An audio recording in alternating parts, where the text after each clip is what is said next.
সুপ্রিয় শ্রোতা, কথামানবী ইউটিউব চ্যানেলে আপনাদের সকলকে স্বাগত জানাচ্ছি। আমি আইরিন অন্না।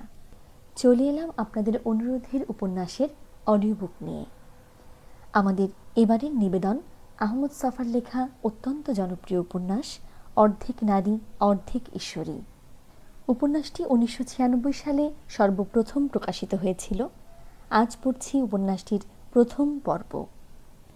তোমার একটি নাম আছে, তোমাকে বাড়িতে ওই নাম ধরে সবাই ডাকে। তোমার মা, বাবা, ভাই, বোন, আত্মীয় স্বজন, পাড়ার লোক সবাই। ক্লাসের হাজিরা খাতায় ওই নামটি লেখা হয়েছে। ওই নামে লোকে তোমার কাছে চিঠিপত্র লেখে। এই পত্রলেখকদের অনেকেই নিজের নাম ধাম উজ্জ্ব রেখে মনের গহন কথাটি প্রকাশ করে থাকে। তোমার মা অত্যন্ত সতর্ক এবং সাবধানী মহিলা। তার ঘ্রাণ শক্তি অত্যন্ত প্রখর। এই ধরনের চিঠি তার হাতে পড়া মাত্রই ষষ্ঠ ইন্দ্রিয় দিয়ে অনুভব করতে পারেন ভেতরের কাগজে দাহ্য পদার্থ রয়েছে। তিনি কাল বিলম্ব না করে এই উড়ে আসা চিঠিগুলো গ্যাসের চুলোয় জ্বালিয়ে ফেলেন। কখনো কখনো তোমার মায়ের সতর্ক চোখের ফাঁক দিয়ে কোনো চিঠি তোমার হাতে এসে পড়ে।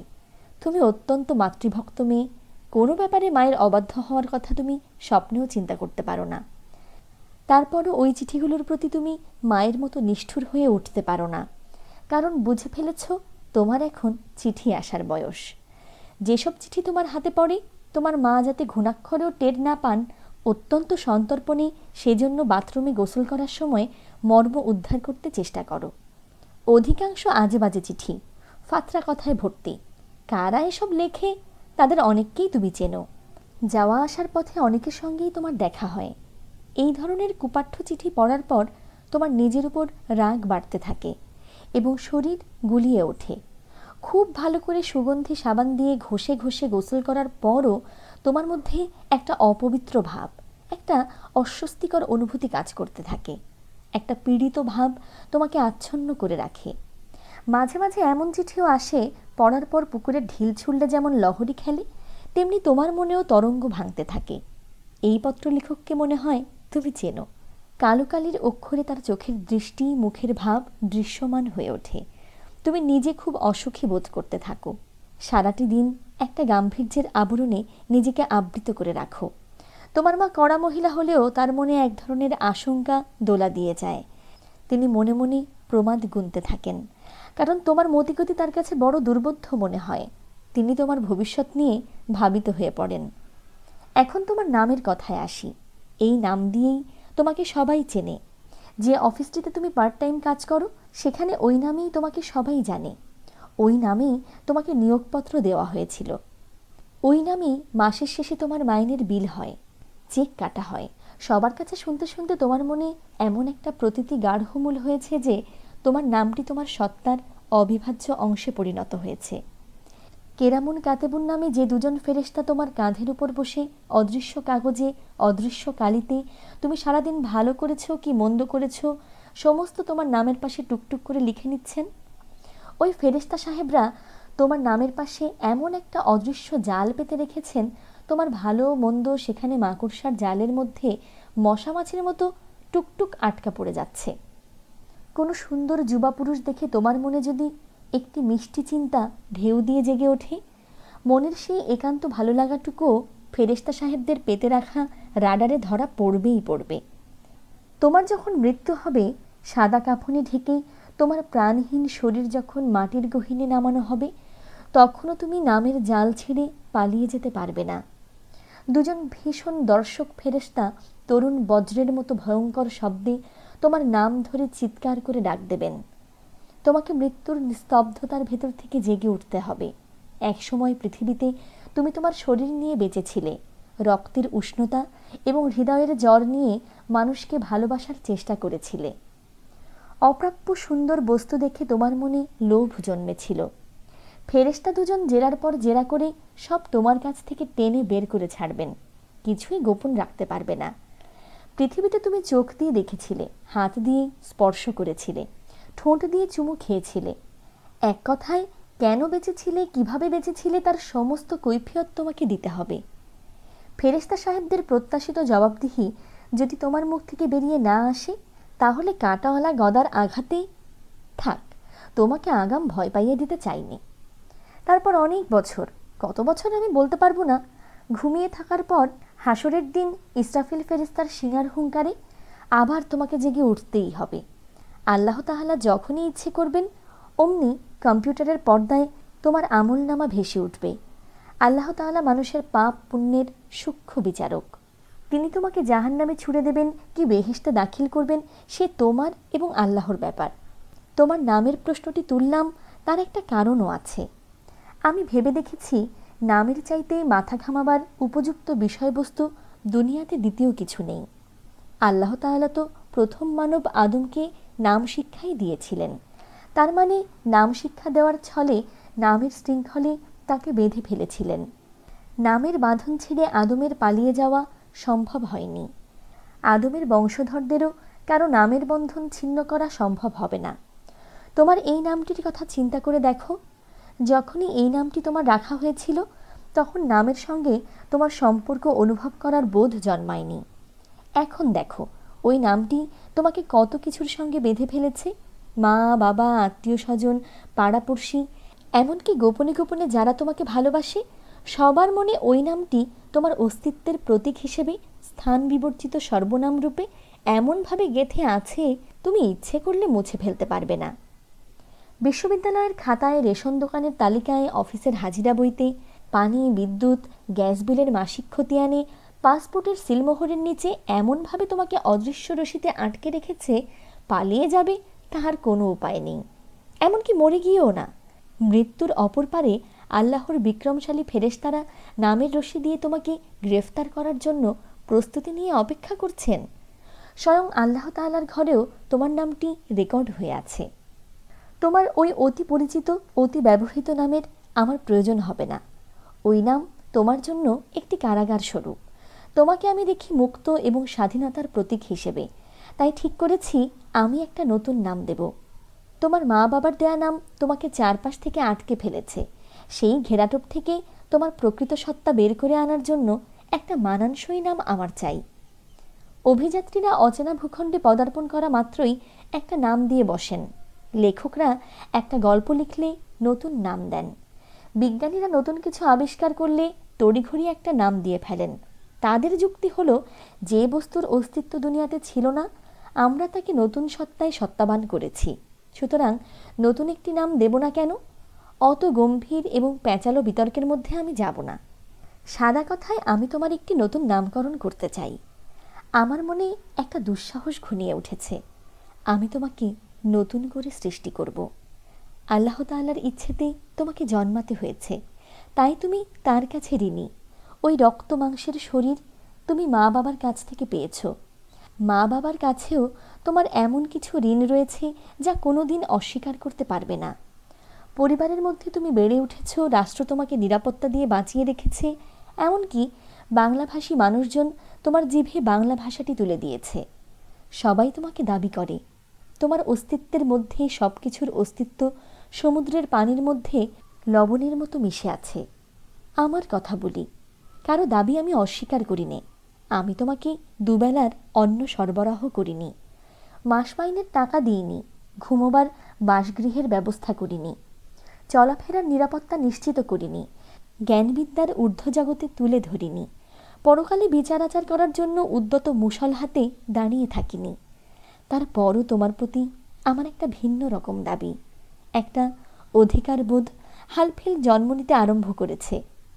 তোমার সত্তার যে অংশটিতে আল্লাহ তাআলার অধিকার নেই, কোনো মানুষের এখতিয়ার নেই, রাষ্ট্র সমাজ কারোর কাছে দায়বদ্ধতা স্বীকার করে না, যেখানে তুমি শুধু তুমি, তোমার অস্তিত্বের সেই মর্মবিন্দুটি আমি স্পর্শ করতে চাই। যদি আমি সাধক চরিত্রের মানুষ হতাম, সারা জীবনের সাধনায় সেই অপ্রকাশ বিন্দুটি স্পর্শ করে একটি সুন্দর নাম ধ্যানের উত্তাপে ফুলের মতো ফুটিয়ে তুলতাম। সাধ আর সাধ্য এক জিনিস নয়। আমার যদি সে কামালিয়াত থাকতো, একটি নাম, শুধু একটি নামে তোমার সত্তার আসল রূপ বিকশিত করার জন্য সমস্ত জীবন ধ্যানের আসনে কাটিয়ে দিতাম। আমার ধৈর্যের পরিমাণ খুবই অল্প, তড়িঘড়ি একটা নাম দিয়ে ফেলতে চাই। যদি তোমার নামে ঈশ্বরী রাখতাম বেশ হতো। তোমাকে ঈশ্বরের সঙ্গে জড়াবার বিন্দুমাত্র ইচ্ছেও আমার নেই, কারণ তুমি একান্ত আমার। সেখানে কারো কোনো অংশ নেই, একেবারে লা শরীফ। উপায়ান্তর না দেখে তোমার একটি নাম নির্বাচন করার জন্য সঙ্গীত শাস্ত্রের শরণ নিলাম। একমাত্র সঙ্গীতই তো বিশ্ব ব্রহ্মাণ্ডের সমস্ত অপ্রকাশকে মূর্ত করে তুলতে পারে। সুতরাং তোমার নাম রাখলাম সোহিনী। সোহিনী রাগের নামে তোমার নামকরণ করলাম। একটু হালকা বোধ করছি। নামকরণ তো করলাম, এই রাগটি সম্পর্কে একটা ধারণা দেওয়া দরকার। এটি মারোয়া ঠাটের অন্তর্গত একটি রাগ। এতে পঞ্চম স্বরটি ব্যবহার হয় না, বলতে হবে এটি ষাড়ব রাগ। আরোহীতে সা গা করিমা ধা নি সা এবং অবরোহীতে সা নি ধা করিমা ধা গা করিমা গা রে সা অনুসরণ করে গাওয়া হয়। গাইবার সময় রাতের শেষ প্রহর গুণী গাইয়ে যখন তানপুরাস্বরে তন্ময় হয়ে কণ্ঠের তড়িতের মধ্য দিয়ে এই রাগের সৌন্দর্য লক্ষণসমূহ প্রকাশ করতে থাকেন, তখন কি যে এক অনির্বচনীয় রূপরসের জগৎ মূর্তিমান হয়ে ওঠে, সে আমি ভাষায় প্রকাশ করতে পারবো না। সৌন্দর্যের সঙ্গে কষ্টের একটা সংযোগ আছে, এটাই সোহিনী রাগের বৈশিষ্ট্য। রাত যতই শেষের দিকে গড়াতে থাকে, এই রাগটির সৌন্দর্য ততই প্রস্ফুটিত হতে থাকে। কিন্তু একটি কথা, সঙ্গীতশাস্ত্রে যে গাইয়ে বিশুদ্ধি এবং নির্ভরতা অর্জন করেনি, তার কণ্ঠে সোহিনী রাগ কখনো গহন সৌন্দর্য নিয়ে ধরা দেবে না। সেই প্রাচীনকালে সঙ্গীতশাস্ত্র যখন সবে আকার পেতে আরম্ভ করেছে, ধ্যানী সাধকদের তন্ময় সাধন দৃষ্টিতেই রাগ রাগিণীগুলো তাদের সৌন্দর্যের ভাণ্ডার উন্মোচিত করে রসমূর্তিতে আবির্ভূত হতো। সাধকের প্রাণ রাগ রাগিণীর চলার গতি আর অপূর্ব তাললয়ের স্বর্ণরেখায় আঁকা হয়ে যেত। তখন পৃথিবী তরুণী ছিল। নিসর্গের ভাণ্ডার থেকে, বিহঙ্গের কাকলি থেকে, প্রাণীকুলের ডাক থেকে, হাওয়ার সনন থেকে, নদীর গতিধারা থেকে সুর উঠে এসে সাধকের কণ্ঠে নিবাস রচনা করত। তখন মানুষের অনুভূতি ছিল স্বচ্ছ অকলঙ্ক। হৃৎপিণ্ডের লাল শোণিতের চাইতে তাজা অনুরাগ দিয়ে সুরের সাধনা করতেন সাধকেরা। তাদের নির্মল ধ্যান দৃষ্টিতে যে সুরগুলোর মধ্যে শক্তির প্রকাশ ধরা পড়ত, তাকে বলতেন রাগ। আর যে সুরগুলোতে চলমান সৌন্দর্য প্রত্যক্ষ করতেন, বলতেন রাগিনী। আমার ধারণা সোহিনী রাগ নয়, রাগিনী। সোহিনী, তুমি আমার অর্ধেক আনন্দ, অর্ধেক বেদনা, অর্ধেক কষ্ট, অর্ধেক সুখ, অর্ধেক নারী, অর্ধেক ঈশ্বরী। তোমাকে নিয়ে আমি কি করব? তোমার টানা টানা কালো চোখের অতল চাউনি আমাকে আকুল করে। তোমার মুখের দীপ্তি মেঘ ভাঙা চাঁদের হঠাৎ ছড়িয়ে যাওয়া জ্যোৎস্নার মতো আমার মনের গভীরে সুবর্ণ তরঙ্গ জাগিয়ে তোলে। দীঘলে চিকন কালো কেশরাশি যখন তুমি আলুলায়িত করো, হাওয়া লাগা চারাগাছের মতো আমি কেমন আন্দোলিত হয়ে উঠি। তোমাকে নিয়ে আমি যাব কোথায়? সোহিনী, তুমি কি নিদারুণ সংকটের মধ্যে আমাকে ছুঁড়ে দিয়েছ। তুমি এসো এসো বলে কাছে ডাকছ, আবার না না বলে দূরে ঠেলে দিচ্ছ। ওই না আসা না যাওয়ার পথের মাঝখানে দাঁড় করিয়ে কি অবস্থা করেছ আমার। তোমার মনে কি আমার প্রতি একটুও দয়া নেই? কাঞ্চনজঙ্ঘার অমল ধবল সূর্যালোক চমকানো তুষার চূড়োর মতো আমাকে আকর্ষণ করছ। আমি যত দূর যাই, যত দূর যেতে থাকি, কাঞ্চনজঙ্ঘা তত দূরে পেছোতে থাকে। ক্লান্ত হয়ে থমকে দাঁড়িয়ে যখন অদৃষ্টকে ধিক্কার দিতে থাকি, কাঞ্চনজঙ্ঘার সমস্ত তুষার মধুর হাসি ছড়িয়ে দিয়ে হাতছানিতে ডাকতে থাকে, এই তো আমি, সেই কত কাল থেকে দাঁড়িয়ে দাঁড়িয়ে তোমার প্রতীক্ষা করছি। তুমি আমাকে কি নিষ্ঠুর অগ্নি পরীক্ষার মধ্যে ফেলে দিয়েছ। নিজের সঙ্গে আমাকে কি কঠিন লড়াইটা না করতে হচ্ছে। আমি যে দাঁড়িয়ে থাকবো তার উপায় নেই, সামনে পা ফেলবো সে শক্তিও পাচ্ছি নে। এই না চলা না দাঁড়ানো অবস্থা, তার কি যে যন্ত্রণা। তোমার সঙ্গে যখন প্রথম দেখা হলো, সেদিন কী বার, কোন মাস, দিবসের কোন প্রহর, কিছুই মনে নেই। শুধু মনে আছে তোমার সঙ্গে দেখা হলো। চরাচর চিরে তুমি যখন আবির্ভূত হলে, রজনীগন্ধার বোঁটার মতো যখন ঈষৎ নত হয়ে দাঁড়ালে, আমার শরীরের সমস্ত রক্ত মিছিল করে উজানে চলতে আরম্ভ করল। চেতনার স্তরে স্তরে উৎসবের সাড়া পড়ে গেল। আচমকা আমি বলে উঠলাম, আমি পেয়েছি, পেয়ে গেছি। নিজের উচ্চারণে নিজেই চমকে গেলাম। এ কি বলছি আমি? সামনে তুমি দাঁড়িয়ে। আমার মনে হলো তুমি আসবে বলে, এসে এমনই করে দাঁড়াবে বলে কত কাল ধরে তোমার প্রতীক্ষায় আমি অধীর ছিলাম। আজ তুমি এসে গেছো। তোমার এলানো চুলের গোছা ছড়িয়ে পড়েছে, চোখের তারা দুটো থর থর করে কাঁপছে, শরীর থেকে সুঘ্রাণ বেরিয়ে আসছে। বহুকাল আগে বিস্তৃত একটি স্বপ্ন যেন আমার সামনে মূর্তিমান হয়েছে। শরীরের রেখাটি ঘিরে ঘিরে শাড়িটি কোমর ছাড়িয়ে, বক্ষদেশ ছাড়িয়ে কাঁধের উপর উঠে এসেছে। আঁচল প্রান্ত হালকা হাওয়ায় একটু একটু করে কাঁপছে। আমি মৃদু খসখস শব্দ শুনতে পাচ্ছি। দুটো গানের কলি ঢেউ দিয়ে মনের মধ্যে জেগে উঠল। সোহাগ ভরে অনুরাগী জড়িয়ে ধীরে ধীরে বেনারসি প্যাঁচ দিয়েছে শরীর বল্লরীরে। আমি বিড়বিড় করে বলতে থাকলাম, তুমি আমার জীবন, তোমাকে না পেলে আমি বাঁচব না। তুমি আমার গন্তব্য, তুমি মঞ্জিলে মাকসুদ। তোমার জন্য, শুধু তোমার জন্য দুনিয়ার অপর প্রান্ত অবধি আমি ছুটে যাব। দুস্তর সমুদ্র পাড়ি দেব, দুর্লঙ্ঘ পাহাড়ের শীর্ষ চূড়োয় আমি আরোহণ করব। তুমি আমার মৃত্যু, তোমার পেছন পেছন আমি তীর্থযাত্রীর মতো ছুটে যাব। যদি মৃত্যু আমাকে গ্রাস করতে ছুটে আসে, শহীদের আবেগ নিয়ে আমি সেই মরণকে আলিঙ্গন করব। সোহিনী, তুমি আমার বুকে কি এক দুঃসাহসের জন্ম দিয়েছ, কি এক অসম্ভব আশা আমার মনে রক্ত শতদলের মতো ফুটিয়ে তুলেছ। আমার শরীরের তন্ত্রিতে তন্ত্রিতে কি অপার শক্তির লহরী খেলিয়ে তুলেছ। আমি তোমাকে বারণ করতে পারছি নে। একটা দুর্বার গতিবেগ আমাকে ছুটিয়ে নিতে চাইছে। তুমি আমার পথ, তুমি আমার গন্তব্য। আমাকে যেতে হবে, আমাকে যেতে হবে। শরীরের প্রতিটি লোমকূপ থেকে একটা সিদ্ধান্ত প্রবাহিত হয়ে আমাকে তোমার অভিমুখে তাড়িয়ে নিয়ে যাচ্ছে।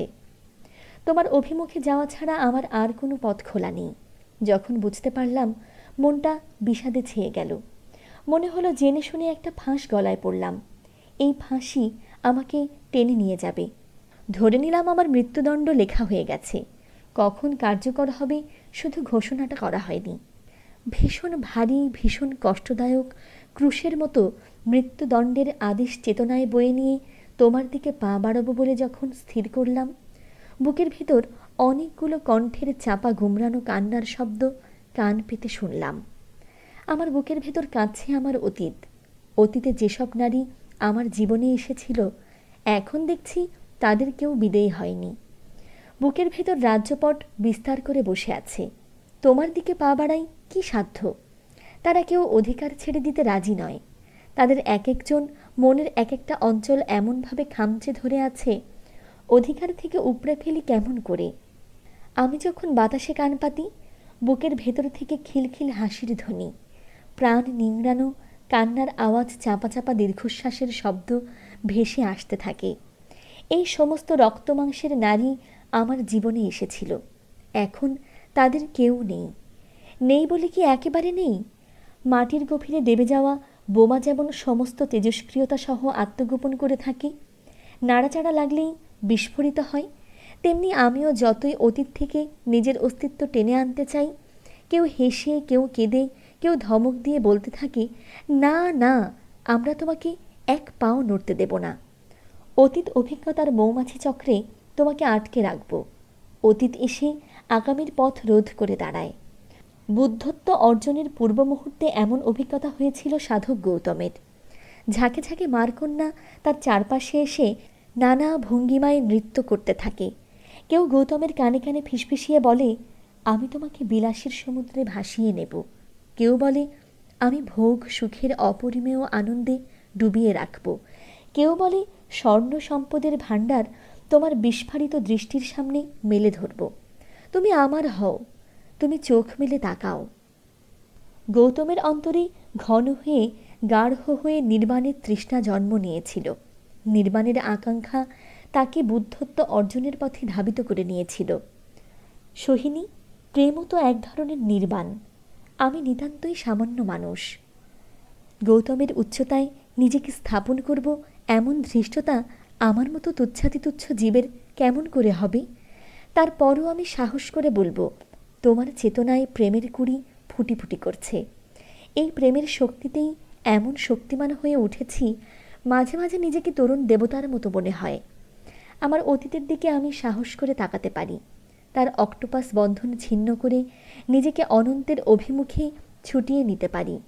সোহিনী, তুমি ভালো করেই জানো আমার কোনো ধন সম্পদ নেই। মা বাবা আত্মীয় স্বজন স্ত্রী পুত্র পরিবার আমার কিছুই নেই। যে সজীব বন্ধন একজন মানুষকে নানা কিছুর সঙ্গে সম্পর্কিত করে রাখে, আমার ভাগ্য এমন ফর্সা যে সেসব কিছুই আমার জোটেনি। অতীত দিনের অর্জন বলতে আমার জীবনে যেসব নারী এসেছিল, যারা আমাকে কাঁদিয়েছে, হাসিয়েছে, দাগা দিয়েছে, যারা আমাকে ছেড়ে চলে গেছে, সেই দুঃখ সুখের স্মৃতিচক্রটুকুই শুধু আমার একমাত্র অর্জন। এতকাল স্মৃতি নিয়েই বেঁচেছিলাম, তোমার স্পর্শে আমার সমগ্র সত্তা জেগে উঠেছে। কাঁদায় আটকানো হাতি যেমন ডাঙায় ওঠার জন্য সমস্ত শক্তি দিয়ে চেষ্টা করে, আমিও সেরকম স্মৃতির জলাভূমি থেকে ছুটে বেরিয়ে আসার প্রয়াস চালিয়ে যাচ্ছি প্রাণপণ। কাজটা সহজ নয় সোহিনী। একজন মানুষের শরীরের একটা হাত কিংবা পা দুর্ঘটনায় আক্রান্ত হয়ে অবশ হয়ে গেলে মানুষ যেমন স্বেচ্ছায় আপন হাতে সে অঙ্গটি কেটে বাদ দিতে পারে না, সেরকমই অতীতকে বর্তমানে টেনে তুলে তার জীর্ণ অংশ ছেঁটে ফেলাও একরকম অসম্ভব। দিব্য চেতনা অর্জন না করলে কেউ তা পারে না।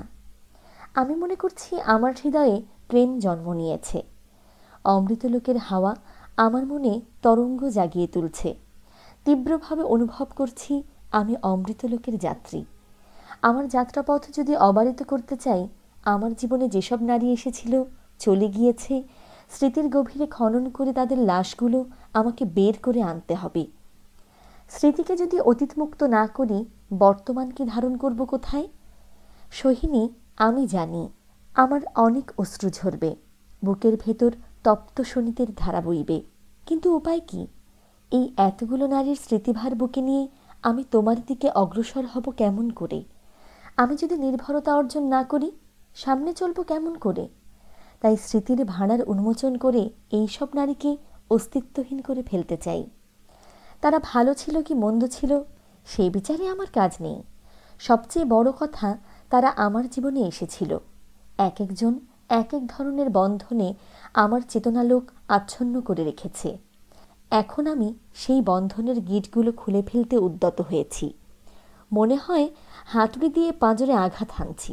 সমস্ত জীবনের অর্জিত গহন সম্পদ তছনছ করে ফেলতে যাচ্ছি। কি করব? প্রেমপন্থীর যাত্রী আমি। স্মৃতির কবর না খুললে তো আমার যাওয়া হবে না। সব কিছু ঝেড়ে ফেলে দিয়ে কেবল আমার আমিত্বটুকু নিয়েই তোমাকে অনুসরণ করতে চাই। প্রিয় সোহিনী, আমি তোমার কাছে দুর্দানার কথা বয়ান করব। তার পুরো নাম দুর্দানা আফরাসিয়াব। কেমন ফার্সি কিংবা তুর্কি মনে হয় না? লোকে বলতো দুর্দান্ত থান্ডার। দুর্দানার সঙ্গে থান্ডার শব্দটি বেশ মানিয়ে গিয়েছিল। কেউ কেউ তাকে দুর্দান্ত চক্রযান বলেও ডাকত, কারণ নাখালপাড়ার দিক থেকে দ্রুতবেগে সাইকেল চালিয়ে সে আর্ট ইনস্টিটিউটে আসত। আজ থেকে ৩০ বছর আগে একটি ১৯ বছরের তরুণী ঢাকার রাস্তায় সাইকেল চালিয়ে যাচ্ছে আসছে, ব্যাপারটা কল্পনা করে দেখো। দুপাশের মানুষ হাঁ করে দাঁড়িয়ে দেখত। খাইবার মেল ছবিতে পাঞ্জাবি হিরোইন নীলুর লড়াকুপনা দেখে তৃতীয় শ্রেণীর দর্শকেরা যেমন শীষ দিত, অশ্লীল মন্তব্য ছুঁড়ে দিত, তেমনি সাইকেল চালানোরত দুর্দানাকে দেখেও রাস্তার লোকেরা তাদের অবদমিত অনুভূতি অশালীন ভাষায় প্রকাশ করতে থাকত। ছেমড়ের বুক, পাছা, নিতম্ব এসব নিয়ে সরস আলোচনার ঝড় বয়ে যেত। পাঞ্জাবি হিরোইন নীলুর কাজ কারবার পর্দায় সীমিত ছিল, আর গোটা উন্মুক্ত রাজপথটাই ছিল দুর্দানার চলনক্ষেত্র। রাজহাঁস যেমন পাখা থেকে পানি ঝেড়ে ফেলে, তেমনি দুর্দানাও লোকজনের কোনো মন্তব্য গায়ে মাখত না। স্কুলগামী ছোট ছোট বাচ্চারা হাততালি দিয়ে সাইকেল চালানোরত দুর্দানাকে অভিনন্দন জানাত। দুর্দানা খুশি হয়ে হ্যান্ডেল থেকে দুহাত উঠিয়ে নিয়ে শুধু পায়ে প্যাডেল ঘুরিয়ে বাচ্চাদের তাক লাগিয়ে দিত। প্রিয় সোহিনী, আজ থেকে ৩০ বছর আগে ঢাকার রাস্তায় এত ভিড় ছিল না।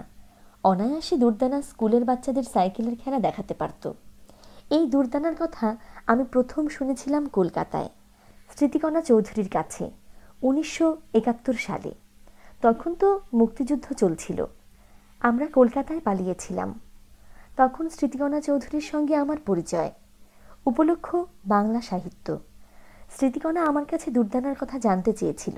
আমি চিনি না বলায় অবাক হয়ে গিয়েছিল। ঢাকায় থাকি অথচ দুর্দানাকে চিনি নে, এ কেমন করে সম্ভব? প্রথম স্মৃতিকণার কাছেই শুনেছিলাম দুর্দানা কী রকম ডাকসাইটে মেয়ে। সে সাইকেল চালিয়ে কলেজে আসে, ছেলেদের সঙ্গে মারামারি করতেও তার বাধে না, প্রয়োজনে ছোড়াছুরি চালাতেও পারে। স্মৃতিকণার কাছে শুনে শুনে দুর্দানার একটা ভাবমূর্তি আমার মনে জন্ম নিয়েছিল। মনে মনে স্থির করে ফেলেছিলাম, এই যুদ্ধ যদি শেষ হয় ঢাকায় গিয়ে দুর্দানার তত্ত্ব তালাশ করব। কলকাতা থেকে ফিরে একদিন সন্ধ্যায় আমি আর্ট ইনস্টিটিউটে দুর্দানার খোঁজ করতে গিয়েছিলাম। দেখা হয়নি। সেদিন দুর্দানা ইনস্টিটিউটে আসেনি। আমি একজন ছাত্রকে চিনতাম, তার কাছে আমি একটা চিরকুট রেখে এসেছিলাম।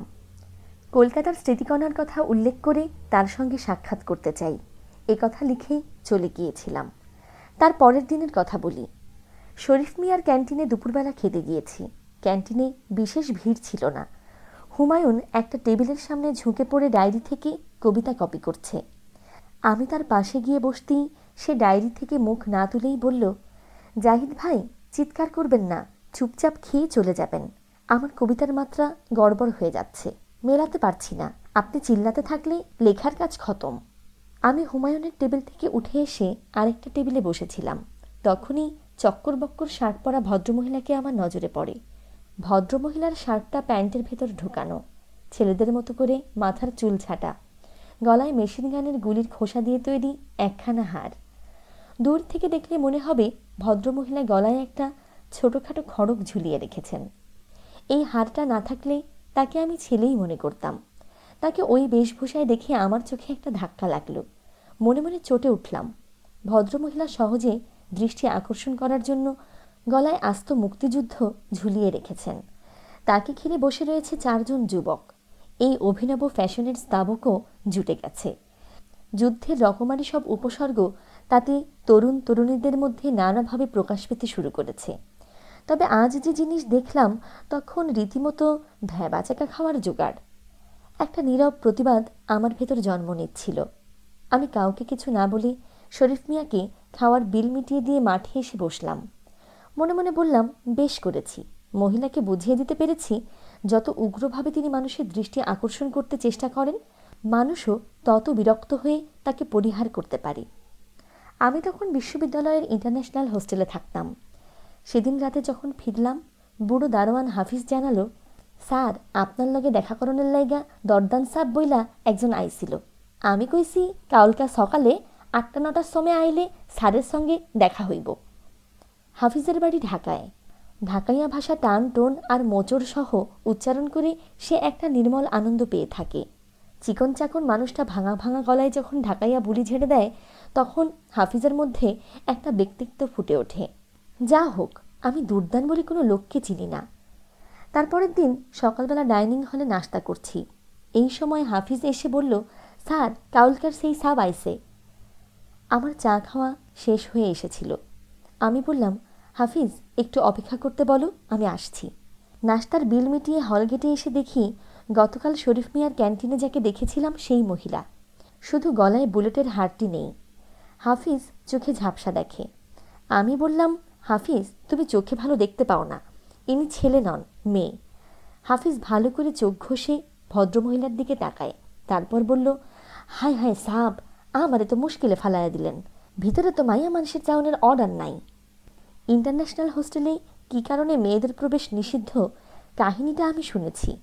একজন শিক্ষক দুর্ঘটনায় মারা গিয়েছিলেন। বিশ্ববিদ্যালয় কর্তৃপক্ষ তার স্ত্রী এবং ছেলে মেয়েদের অসহায়ত্বের কথা চিন্তা করে তার বেগমকে ইন্টারন্যাশনাল হোস্টেলের ওয়ার্ডেনের কাজটি দিয়েছিল। ভদ্রমহিলাকে তার আসল বয়সের তুলনায় তরুণী মনে হতো এবং চেহারায় একটা আলগা চটক ছিল। নতুন চাকরিতে যোগ দিয়েই তিনি একই সঙ্গে 2 জন বিদেশি ছাত্রকে ঘায়েল করে ফেলেছিলেন।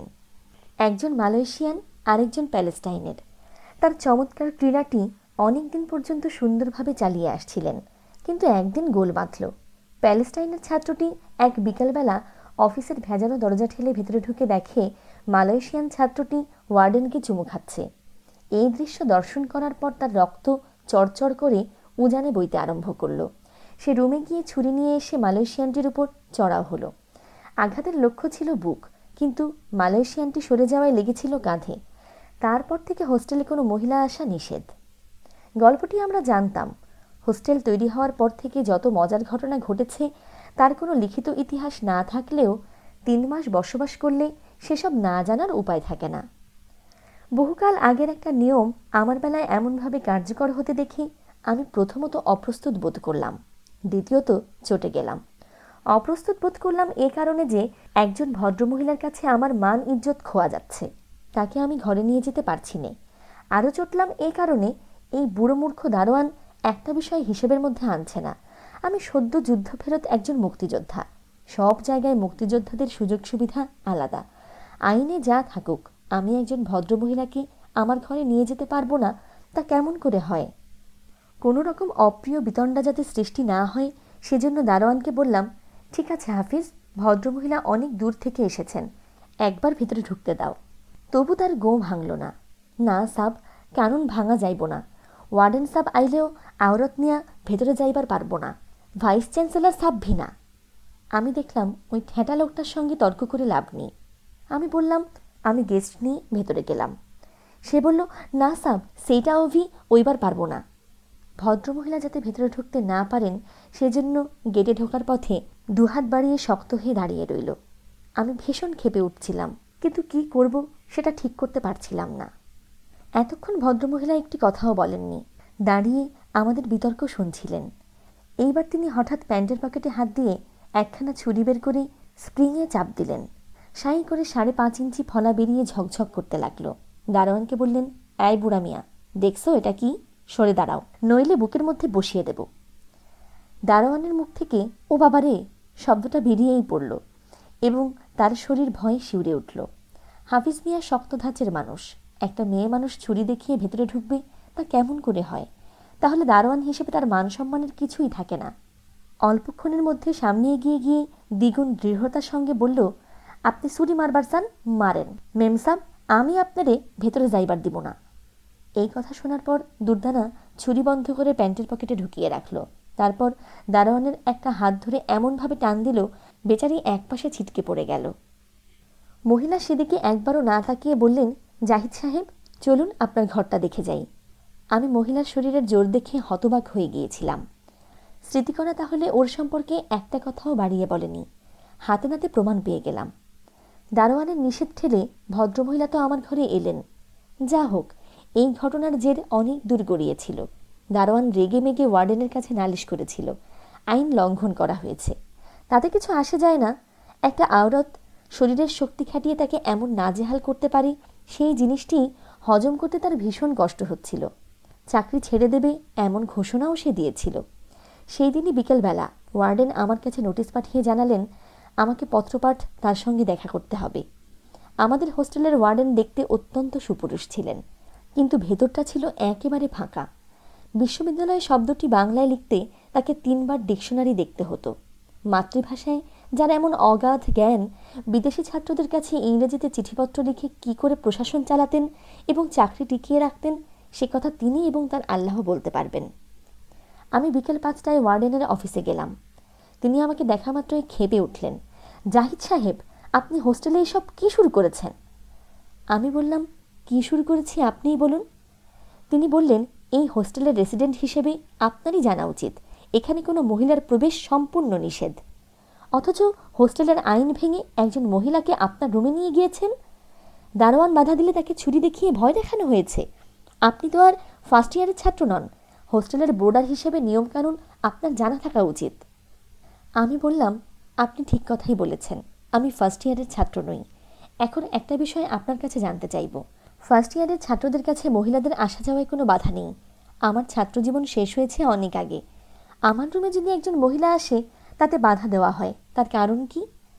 ওয়ার্ডেন আব্দুল মতিন বললেন, সে কথা আপনি ভাইস চ্যান্সেলর সাহেবকে গিয়ে জিজ্ঞেস করুন। তিনিই আইন করে হোস্টেলে মহিলাদের প্রবেশ বন্ধ করেছেন। আমার কাজ হোস্টেলের নিয়ম শৃঙ্খলা রক্ষা করা। আমি জবাবে বললাম, ভাইস চ্যান্সেলর সাহেব যদি আমাকে জিজ্ঞেস করেন সে কৈফিয়ত আমি তাকে দেব। তাহলে ব্যাপারটা আপনি ভিসি স্যারকে জানাতে বলেন। আমি বললাম, আপনার যাকে ইচ্ছা জানাতে পারেন। তারপর চলে এসেছিলাম। তারপর থেকে দুর্দানা আমার হোস্টেলে যাওয়া আসা করতে থাকে। কেউ কিছু বলেনি। এমনকি দারোয়ান হাফিজের সঙ্গেও দুর্দানা একটা ভালো সম্পর্ক তৈরি করে নিয়েছে। কিভাবে সেটা সম্ভব হয়েছে আমি ঠিক বলতে পারবো না। সে এসেই জিজ্ঞেস করে, কি বুড়া মিয়া, কেমন আছেন? হাফিজ একগাল হেসে জবাব দেয়, মেম সাহেব ভালোই। হাফিজ পরিদর্শনের খাতাটা বাড়িয়ে দিয়ে বলে, মেম সাহেব এইখানে আপনার একটা সাইন লাগান। দুর্দানা আসার পর থেকে অন্য বোর্ডারদের রুমেও মহিলাদের আসা যাওয়া শুরু হয়ে যায়। মহিলাদের হোস্টেলে আসার বিধিনিষেধ উঠে গেল এবং সেই সুযোগটাকে পুরোপুরি কাজে লাগালেন স্বয়ং ওয়ার্ডেন আব্দুল মতিন। কিছুদিন পর তিনি দেশের বাড়িতে গেলেন এবং এক মহিলা সহ ফিরে এলেন। পরিচয় দিলেন তার স্ত্রী বলে। ইন্টারন্যাশনাল হোস্টেলে তার নিজের রুমটিতে তারা স্বামী স্ত্রী একই সঙ্গে বসবাস করতে আরম্ভ করলেন। কিছুদিন পর বলা নেই কওয়া নেই হঠাৎ পুলিশ এসে আব্দুল মতিন এবং তার স্ত্রীকে গ্রেফতার করে নিয়ে গেল। তখনই আমরা আসল ঘটনাটা জানতে পারলাম। ওয়ার্ডেন স্ত্রীর পরিচয় যে মহিলার সঙ্গে বসবাস করছিলেন সে মহিলা তার বিয়ে করা স্ত্রী নয়। তার এক মামাতো না ফুপাতো ভাই দুবাই কি কুয়েতে নাকি সৌদি আরবে থাকে। ভাইয়ের অনুপস্থিতির সুযোগ নিয়ে মতিন তার বউটিকে ফুসলিয়ে এনে স্ত্রীর পরিচয় দিয়ে হোস্টেলে একই সঙ্গে বসবাস করছিলেন। জ্ঞাতি ভ্রাতা ফিরে এসে মামলা করলে পুলিশ তাদের দুজনকে গ্রেফতার করে। ইন্টারন্যাশনাল হোস্টেলের ভাগ্যই এমন, ওয়ার্ডেন হিসেবে যারাই এখানে আসেন একটা না একটা যৌন কেলেঙ্কারিতে জড়িয়ে যাবেনই। সেদিন সন্ধ্যাবেলা হোস্টেলে এসে একটা চিরকুট পেলাম। পাঠিয়েছেন মাহমুদ কবির সাহেব। তিনি বয়সে প্রবীণ, বিশ্ববিদ্যালয়ের সিনিয়র শিক্ষকদের একজন। আমাদের মতো তরুণদের সঙ্গে মেলামেশা করেন বলে বিশ্ববিদ্যালয়ে তার বদনাম। অনেক বুড়ো বুড়ো শিক্ষকদের বলতে শুনেছি, ডক্টর মাহমুদ কবির চ্যাংড়া পোলাপানদের আশকারা দিয়ে এমন একটা পরিস্থিতির সৃষ্টি করেছেন, প্রবীণ শিক্ষকদের মান ইজ্জত নিয়ে চলাফেরা করা একরকম দায় হয়ে দাঁড়িয়েছে। আমরা 5-7 বছর ধরে মাহমুদ সাহেবের বাড়িতে আসা যাওয়া করছি। তার কখনো চিরকুট পাঠিয়ে কাউকে বাড়িতে ডাকতে হয়েছে এমন সংবাদ আমার জানা নেই। আমি একটু চিন্তিত হলাম, নিশ্চয়ই কোনো জরুরি ব্যাপার। জামা কাপড় ছেড়ে গোসল করে ফেললাম। গোসল করার পর বেশ ঝরঝরে বোধ করতে থাকি। তখনই পেটের খিদেটা টের পেলাম।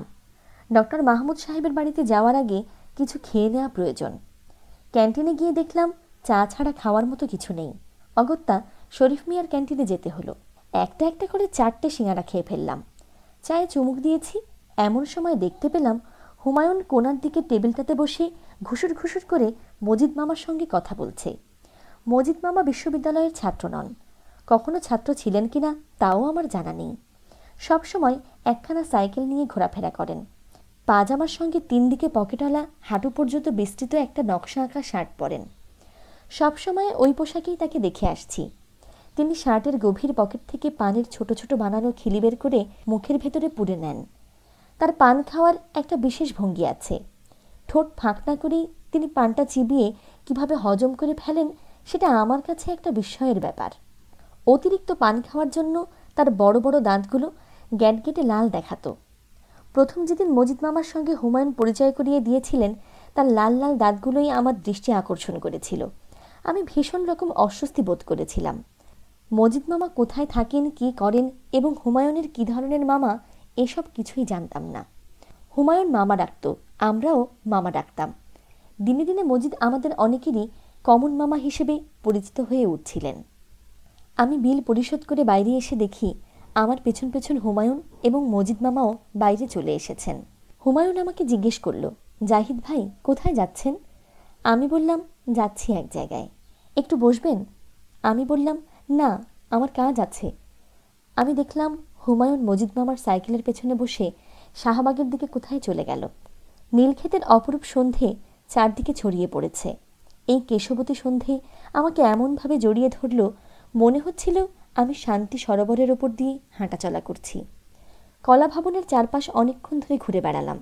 ঝাঁকড়া ঝাঁকড়া আবছা অন্ধকারে গাছগুলো দাঁড়িয়ে আছে। তাদের পত্রপল্লবের মধ্যে বিধাতার আশীর্বাদের মতো শান্তি স্থায়ী নীড় রচনা করে আছে। গুরুদুয়ারার ভেতর থেকে শিখ পুরোহিতের কণ্ঠের ভজনের ধ্বনি আসছে।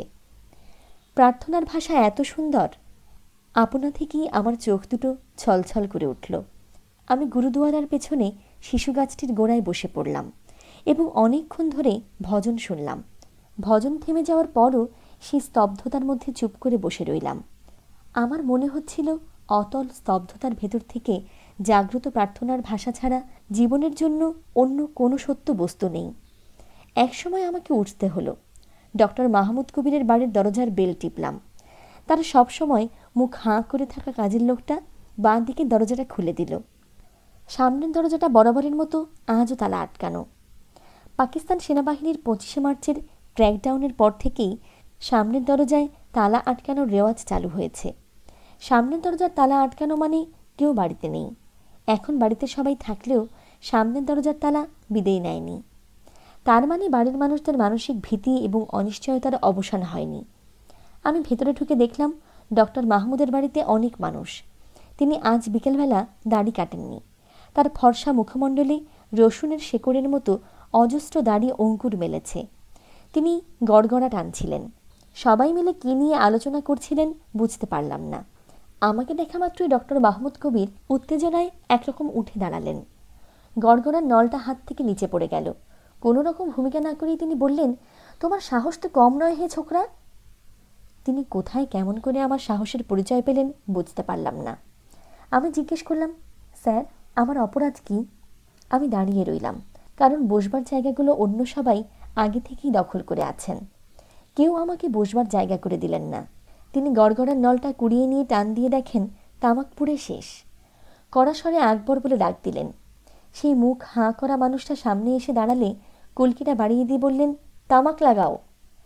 ডক্টর মাহমুদ যেভাবে তামাক এবং চা দেওয়ার হুঙ্কার ছেড়ে কাজের মানুষটিকে ডাক দিয়ে বীরত্ব প্রকাশ করেন, তার সঙ্গে সেনা প্যারেডের কমান্ডিং অফিসারের অনায়াসে তুলনা করা যায়। আকবর ফুঁ দিতে দিতে কলকিটার হুকোর উপর বসিয়ে দিতেই তিনি লম্বা করে ধোঁয়া ছড়ালেন। তারপর বললেন, সবাই বলছে তুমি ইউনুস জোয়ারদারের ডাকু বোনটির সঙ্গে যত্রতত্র ঘোরাফেরা করছো। ইন্টারন্যাশনাল হোস্টেলের ওয়ার্ডেন আজ সকালবেলা মর্নিং ওয়াকের সময় আমাকে বলেছেন তুমি দুর্দানা না ফুরদানা সেই গুন্ডা মেয়েটিকে নিয়ে দারোয়ানকে ছুরি মারার ভয় দেখিয়েছ। ওয়ার্ডেন মর্তিন তোমাকে সতর্ক করার জন্য ডেকে নিয়ে গিয়েছিলেন, তুমি উল্টো তাকে হুমকি দিয়েছ। ব্যাপারটা ভাইস চ্যান্সেলরের কান পর্যন্ত এসেছে। তিনি অত্যন্ত ক্ষুব্ধ এবং বিরক্ত। ওই গুন্ডা মেয়েকে নিয়ে ঘোরাফেরা করলে তুমি তো বিপদে পড়বেই, এবং যাদের সঙ্গে তোমার সম্পর্ক আছে তাদের সবাইকেও বিপদে ফেলবে। ওই মেয়ের ভাই ইউনুস জোয়ারদার একজন সন্ত্রাসী, খুনি। সে সব জায়গায় মানুষ খুন করে বেড়াচ্ছে। বোনটাও ভাইয়ের মতো সাংঘাতিক। শুনেছি সবসময় সে ছুরি পিস্তল সঙ্গে নিয়ে ঘুরে বেড়ায়। তুমি নিরীহ মানুষের সন্তান, তুমি কেন ওসবের মধ্যে নিজেকে জড়াবে? মুজিব সরকার ইউনুসকে ধরিয়ে দেওয়ার জন্য পুরস্কার ঘোষণা করেছে জানো? ডক্টর মাহমুদ হুঁকোয় টান দেওয়ার জন্য একটু বিরতি দিলেন।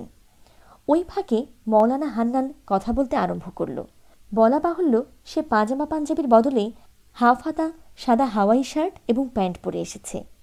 মৌলানা হান্নান যখন একটানা কথা বলে তার গলা থেকে একটা চিহি জাতীয় আওয়াজ বের হয়। সেটাকে মনুষ্য মুখ নিঃসৃত ধ্বনি বলে মেনে নিতে অনেকেরই আপত্তি হবে। হান্নান সেই চিহি স্বরেই বলে যেতে থাকল, আমি নিজে চোখেই দেখেছি বলাকা সিনেমার কাছে ওই মেয়েকে বদমাস পোলাপানরা চারিদিক থেকে ঘিরে ধরেছিল। তাদের ইচ্ছে ছিল তার শরীর থেকে প্যান্ট শার্ট খুলে নিয়ে উদম করে ছেড়ে দেবে।